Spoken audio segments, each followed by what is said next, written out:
My name is Jay St. John. Please introduce yourselves and what your film is about briefly.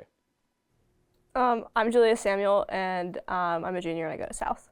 I'm Adele Matthews. I'm a senior and I go to South. And Oblivion is basically just a music video encapsulating what the song kind of meant to me in a way. Like I heard it and then I just kind of pictured the video along with it, and so we just made it come to life along with it. What inspired you to make the film, and is there any real-life influence? Well, the film was made for an assignment. We were doing a Novemberfest assignment, which is basically just a no rules, do whatever you want. And so normally I feel like we wouldn't be able to submit assignment with roofying in it or anything suggesting that. But so we kind of took that as like an opportunity to go that route. And I forgot the rest of the question. So Is there any real-life influence? No, there wasn't. It's just a story you guys came up with? Yes. Okay. Yeah. Yeah, neither of us have been roofied before. No, at least I don't think so. Yeah, But Could you describe to us what are some of the creative decisions behind making this film, and what the creative decision behind the song being used in the film?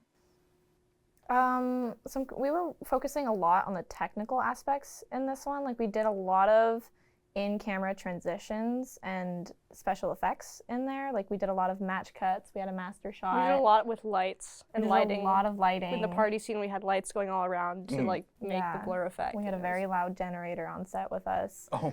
It mostly was in-camera stuff, and then with editing, we would blur everything to kind of give it the effect of like being roofied, not knowing where you are.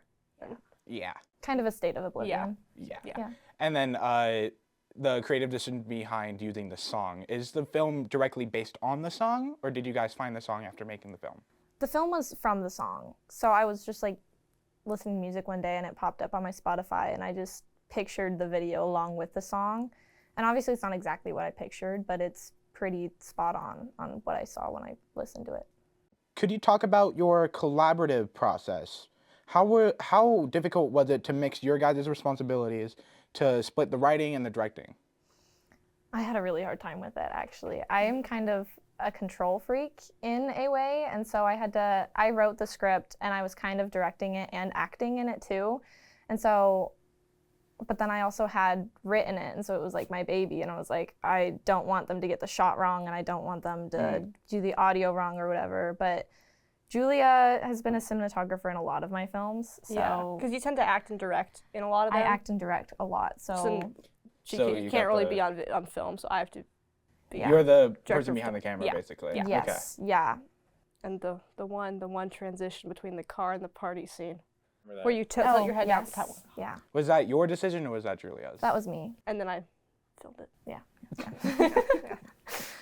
A lot of the film was shot outside at night. What kind of challenges did you run into with that? A lot of lighting And a lot of myself. people, because it was at Cheney Lake, so we had to station an adult nearby because we had kegs. We were very afraid of cops pulling Yeah, up and because there- we were there all were- underage. Yeah. With kegs and red party cups. Yeah, and with there loud were music. people that would kind of like just lurk nearby, and they would like stand behind. There was one bicyclist that kept biking by, asking what we were doing, and then said it was cool, and then backed back again. It was kind of weird. There were a lot of people entering Yeah. set on and off.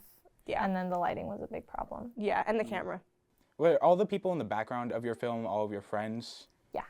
Yeah? Yes. Are they all actors, or are they just people you invited onto the set? Some of them have acted in our films before, but most of them we were just trying to fill space with people. So we were like, anybody come, please? So, yeah. What was your favorite part about making the film?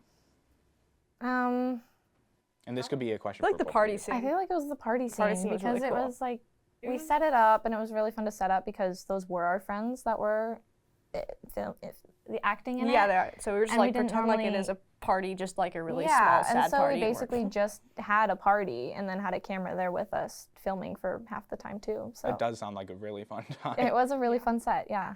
The making of this film, was it difficult in some parts? And if it was, could you show us or like describe to us how you got around those obstacles? Our location actually was really because we had to switch it a difficult few to times. find. The day of.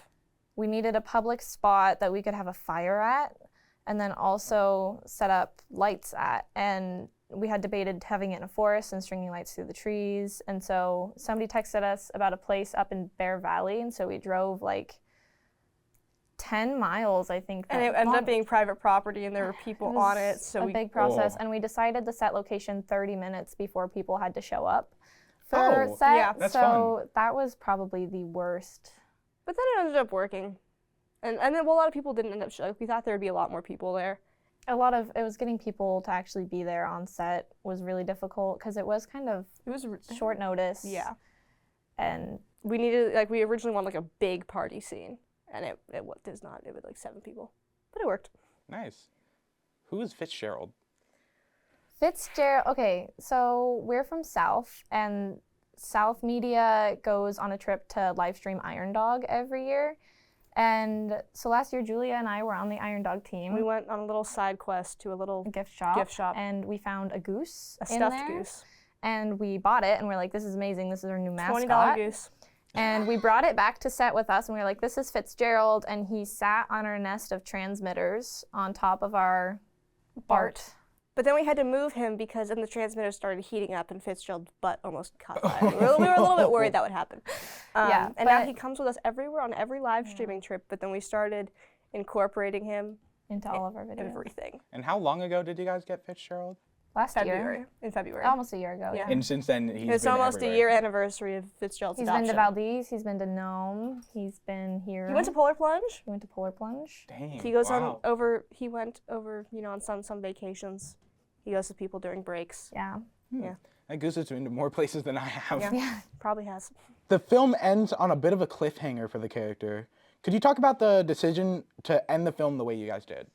I kind of decided to do that because it's kind of supposed to set in a feeling of unease, of like, she doesn't know what's happened to her. Most people around her don't know what's happened to her. And if you were actually in that situation, just watching this unfold, like, you wouldn't see what happens past that. So it's kind of this uneasy feeling of like, oh, this is bad, this shouldn't be happening. And then you don't know what actually happens. So it could be really awful. It could not be as awful, but either way, it's just wrong. Like, you kind of leave or left with a feeling of like, that was bad. Something feels off. Yes, yeah. Was it very easy to fit such a heavy subject into a film like this? Yeah, actually. I Yeah, thought it was that not very hard at all. I feel like Julie and I usually make a lot of light and kind of funny films, and so this was kind of Opposite.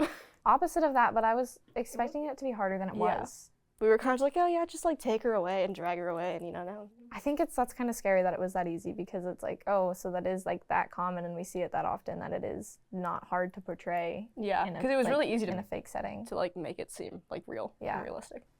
What was it like to watch your guys' film being shown at the Anchorage Museum? I love seeing my films on a big screen. It's like the best. I pulled up late feeling to a band ever. concert just because we were waiting for it. I was like, That was fun. We had to pull some strings to actually be there, but it was cool. Oh, because we've missed being there the last few years, so it was finally cool to actually watch one of our things up there. Yeah. What is next in store for you two? Well, we have a few films that we have scripts written for, and we're in progress of making. One of which is kind of a tribute to our friend who passed away this last year. He had written an essay, a story essay in an English class, and it was just kind of really descriptive and really beautiful. And so we read it and we're like, yeah, we're gonna make this into a film in honor of him. So it's probably gonna be, I don't know when it's gonna be done though, because we have a lot that we have to cut out of it, because the screenplay, like writing that was like, I don't want to cut anything out of it, but like things need to be cut out of it. It's a heavy film. Yeah, it's a heavy film. Is that the film you guys are submitting for the South High School film thing?